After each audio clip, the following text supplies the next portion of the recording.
Good evening, ladies and gentlemen. I hope you guys know that we have finished our Trial to Plex series, and we were unsuccessful, sadly. But we'll presume that, as we have here, we have paid for the first month of our account, and we're curious what to do next. Well, we spent the last 2 days thinking, what are we going to do? When we got done with the trial, we don't know exactly what we wanted to go through now. Currently, because Planetary Interaction is such a great source of passive income and just kind of short train, I've been working on those skills, getting those jacked up now that we're on a normal account, not just a free trial, so those restrictions are lifted. I'm pounding through to the upgrades and the interplanetary consolidation to get some income going in the background, so we can start be able to afford to do other things, which this account is going to need quite a bit of because we'll be covering quite a bit of material. Now, I've made up a small list this morning of different topics we would like to cover. The order is up to you guys. Comment, go away, go mad. Let us know what you guys want to see first, and we will do our best to get it to you guys as quickly as possible. Now, we wanted to look over mining, manufacturing, which can be very related.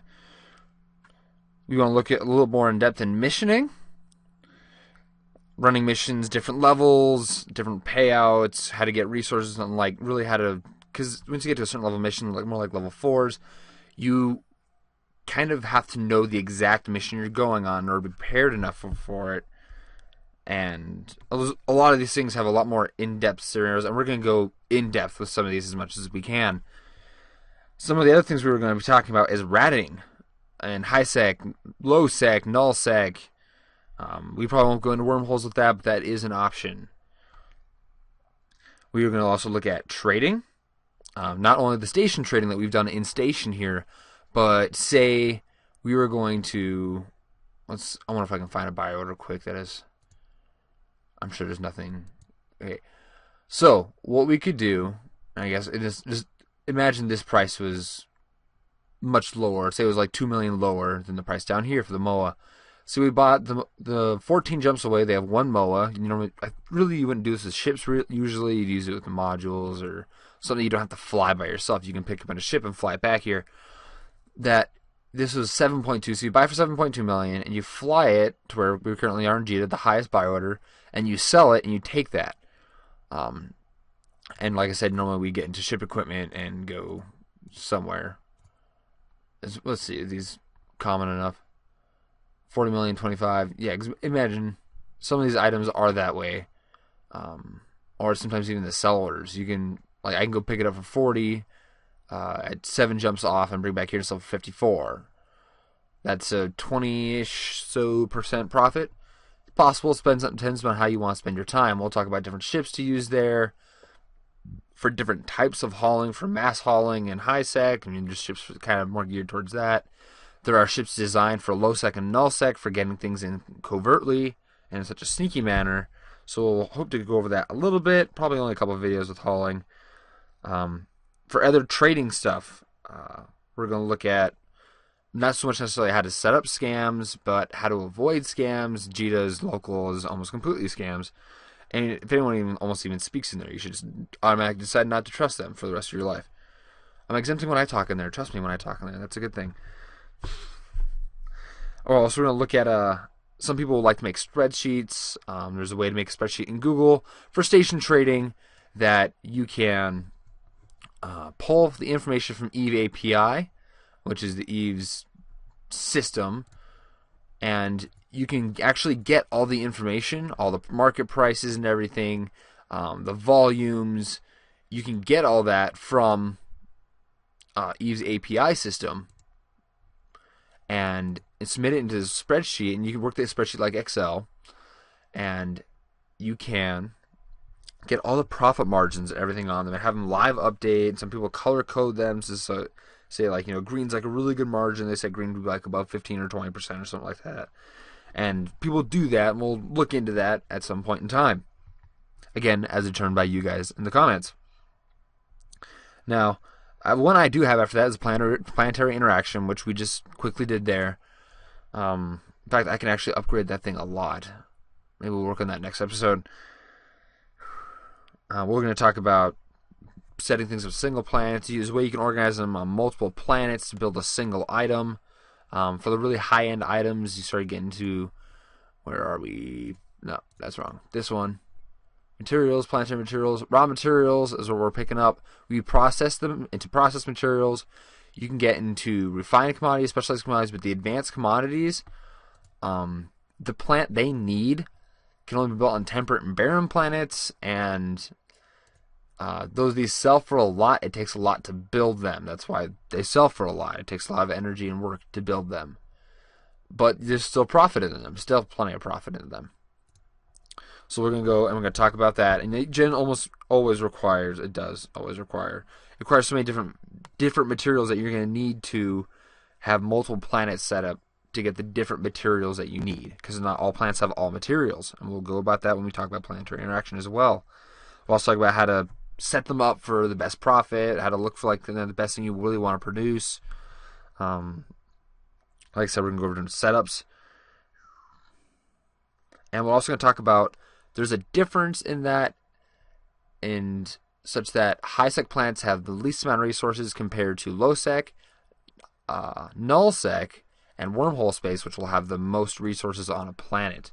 Though wormhole space is also a very dangerous space, and originally was not designed for permanent habitation. It was designed to be such a volatile environment that no one would live there. Of course, people still live there. This is their choice, people who choose to endure such a volatile environment. Next thing we'll be talking about, next thing at least I have on my list, is research. Now, we haven't done anything with research in the trial account. I do believe that most of the skills are locked out for research for trial accounts. Go in here and double check that and assure ourselves of that. Come down here. Science is where it'll be. We can go down to research. Info. We can do research. Lovely. Science we can do as well. That's given your account starts with science. Where are we? You have science at 3. We started with science level 3. You might start with 2 or 4. To my knowledge, it shouldn't be too interesting. Where's mechanical? I know that's a very popular one. Requirements, science, and mechanics level 5 of both of them. It cannot be trained on trial accounts. Now, when I'm talking about researching, there are multiple ways. There's about 4 or 5, maybe even 6 ways to do research on a blueprint, which we can come up here, and you can only do it on blueprint originals. So we're not going to look at carriers. We're going to go ahead. We'll just look at frigates to be simple. We'll go into a MAR. We'll look into executioner blueprint. Now we're going to hit the info. These sell for 3.3 or almost 3.4 million. Really not much, and you can just keep building with them. It's nice. This says it starts at 0 material level and 0 productivity level. Now what we can do is we have manufacturing and invention. Attributes, research times. Research material time takes less materials to build them. Copy times and productivity times. Well, the copy time we can't adjust, exempting by skills that we train. He tells us how many materials there are, what skills are required to build it. We'll go into this a little bit further. We'll also look into invention. Skills required, a lot higher skill requirement for invention. These change with all kinds of ships. We require data interfaces and data cores to do invention. This gives a T2 blueprint copy. We'll look into that. So, looking over our list, we're going to talk about BPOs, which this is blueprint copies. What you could do is copy this and sell the copy. In fact, a couple of them just went through for some Dominixes. There are 10 run copies. The guy hadn't researched out to 25 material level, so it requires less materials to build them, so you can be a little more efficient building them. But it was just a blueprint copy. You can only make 10 with it, as opposed to a blueprint original. You can make unlimited with them, which can be very convenient. We're going to talk about copying, material and time researching, T2 invention, and maybe even a little bit of reverse engineering. We'll see about that one. Also, we were looking at talking about player-owned stations. Most people know these as POSs. So go out here and find where these. There we are. Starbase and Sovereignty. Starbase structures. Control towers. You will talk about the different factions of control towers. We'll talk about the different sizes of the control towers. There are differences in factions. The Galante get different bonuses, and the Caldari, from the Mimitar, from the Amar, they all get different bonuses. And it depends on what you want to do with your player-owned station. We'll talk about the different uses and different levels of sex status and high, low, null, and wormhole space, what people use their POS for. Talking about manufacturing, you can put factories into the POSes and build things with them, and some things you can only build in POSes. The prime example would be super capital ships. POSes are also the only things capable of moon harvesting, acquiring materials from the moon, which we want to run up here. Go to materials, moon materials, there's 3 levels in here. You could only get them through a POS. POSes have fuel requirements. They have, if you're in higher and low sec, they have charter-based requirements. They have a lot of uses. Reactors is something you use to refine moon harvesting materials. You can use them for storage. You can mount different gun turrets on them and set them to kill people if you want. There's all kinds of interesting things you can do. They're also capable of jump bridges. You can make your own stargates with them. They take fuel to run, but it is a very strategic thing you can be able to do. And there are other things involved that's a little more complicated process, and it is almost always just in nullsec. I've only ever seen it. We're also going to talk about some fitting basics. Now, getting into this point in the list, it's really stretching out to be a very broad thing.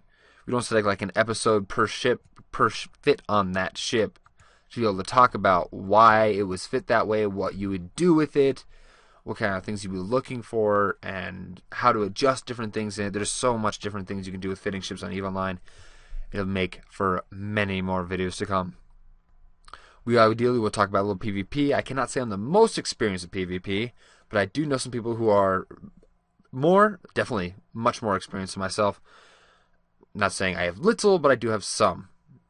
We'll talk about various different ships you need for PvP, the concepts behind them. Ideally, we'll be able to get into a couple fits at least. I can guarantee we'll get into at least a couple fits.